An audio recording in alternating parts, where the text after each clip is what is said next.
Salam əziz abituriyentlər, bugün sizlərlə keçən il 7-ci ay 2025-ci il coğrafiya üzrə, fənn üzrə qəbul 2-ci cəhd sualının izahını verəcəm. 39-cu sualın izahını sizinlə bölüşəcəm.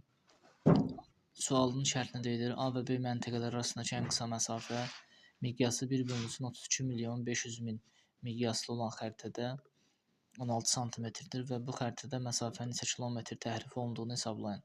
Burada ilk növbədə 5-0 qaydasını tətbiq etməklə miqyasımızı tapaq. Miqyasımız 325 kilometrə bərabərdir. Xəritədəki məsafəmiz 16 santimetrdir və həqiqi məsafəni tapaq.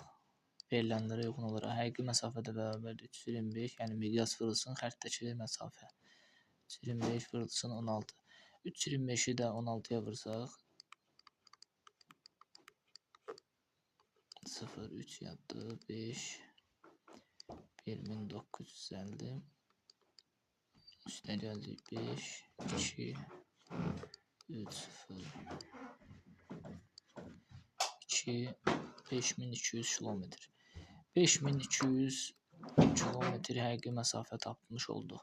Ancaq burada bizdən təhrif istəyir. Təhrifə fikir versək, xəritə üzərində meridian və paralellərə görə olan həqiqi məsafəni də tapaq. Bura fikir versək 40 dərəcəli paralel üzərində yerləşir A məntəqəsi və B məntəqəsi. A və B məntəqələri qərb yarımkürəsində yerləşdiyindən, eyni yarımkürələrdə olduğundan 120-dən 60-ı çıxarıq.